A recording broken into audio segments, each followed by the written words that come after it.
গতদিন রাত ভর ঝুম বৃষ্টি হয়েছিল। খুব সকালেই দেখলাম আপনাদের ভাইয়াকে একজন ফোন দিয়ে বলল ওর সাথে চলে যেতে। কিছু না বলে ও খুব তড়িঘড়ি করে বের হয়ে গেল। ঘন্টা দুয়েক পরেই কিন্তু আপনাদের ভাই এতগুলো মাছ নিয়ে আসছে। আর এগুলো ছিল বর্মি নদীর একদম টাটকা মাছ। খুব সকালে ওর বন্ধুই নাকি ফোন দিয়ে বলছিল যে ও নাকি বর্মি নদী থেকে মাছ আনতে যাবে।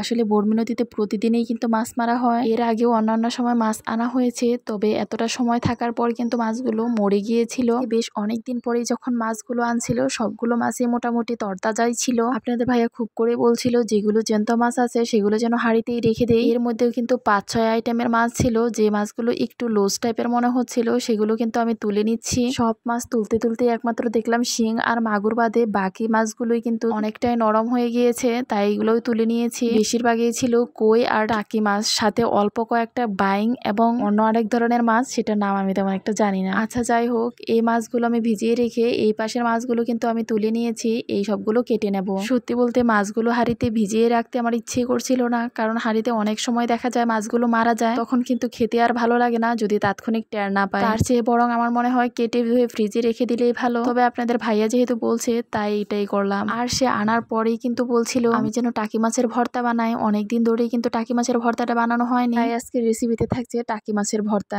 আচ্ছা, এবার পিছনের একটা কথা বলি, আমরা কিন্তু প্রায় বর্মি নদী বলে থাকি। আসলে এই নদীটার নাম হচ্ছে শীতলক্ষা নদী। এই নদীটার তীরেই কিন্তু বর্মি বাজার, আর সেখান থেকে কিন্তু মাছগুলো আনা হয়। তার জন্য কিন্তু আমরা সংক্ষিপ্তভাবে বলেই থাকি যে বর্মি নদীর মাছ। তো এবার চলে আসলাম মূল রেসিপিতে। সবগুলো মাছ আমি রেখে দিয়ে এখানে 4 থেকে 5টা পিস মাছ নিয়ে নিয়েছি। এই মাছগুলোকে এবার সিদ্ধ করে নেব। টাকি মাছের ভর্তার মেন উপকরণ হলো অনেকগুলো পেঁয়াজ, সাথে আদা, রসুন এবং কাঁচামরিচ। এই সবগুলো আমি কুচি করে কেটে নিয়েছি। কড়াইতে দিয়ে দিয়েছি পরিমাণ মতো তেল, আর এখানে আমি কিছু শুকনো মরিচ কুচি করে কেটে দিয়েছি। এই মুহূর্তে হাতের কাছে কাঁচামরিচ না থাকা আমি শুকনো মরিচটাই দিয়েছি, কিন্তু অবশ্যই এখানে শুকনো মরিচ কিংবা কাঁচামরিচ দিয়ে করবেন, তবে গুঁড়ো মশলা দিতেই যাবেন না। আচ্ছা যাই হোক, মরিচগুলো হালকা ভাজা হয়ে গেলে এর মধ্যে বাকি উপকরণগুলো দিয়ে দিয়েছি। মানে আগে থেকে কুচিয়ে রাখা পেঁয়াজ, রসুন এবং আদা কুচিগুলো দিয়ে দিয়েছি। এবার এগুলোকে খুব সুন্দর করে ভেজে নেব। পেঁয়াজ আর রসুনগুলো যখন হালকা করে ভাজা হয়ে যাবে এর মধ্যে আমি হালকা পরিমাণ হলুদ গুঁড়ো অ্যাড করেছি। এটা একদমই অপশনাল, দেখার সৌন্দর্যের জন্য।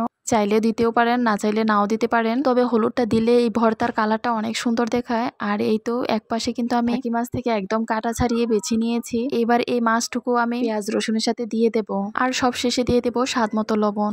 এবার সমস্ত উপকরণটুকু খুব ভালো করে মিশিয়ে নেব।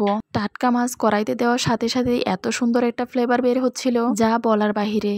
বেশ খানিকটা সময় নিয়েই কিন্তু মাছটা ভেজে নেব, যতক্ষণ পর্যন্ত না কড়াইয়ের গায়ে থেকে মাছটা একদম খুলে খুলে চলে আসছে। মানে হালকা একদম ঝুরঝুরে টাইপের থাকবে, কিন্তু ভেতরটা থাকবে একদমই সফট। বেশ খানিকক্ষণ নাড়িয়ে চাড়িয়ে নেওয়ার পর কিন্তু ভর্তাটা অলরেডি রেডি হয়ে গিয়েছে। খুবই সহজে বানানো যায় এই ভর্তাটা, আর খেতে কিন্তু দুর্দান্ত লাগে। ভিডিওটা কেমন লেগেছে অবশ্যই জানাবেন।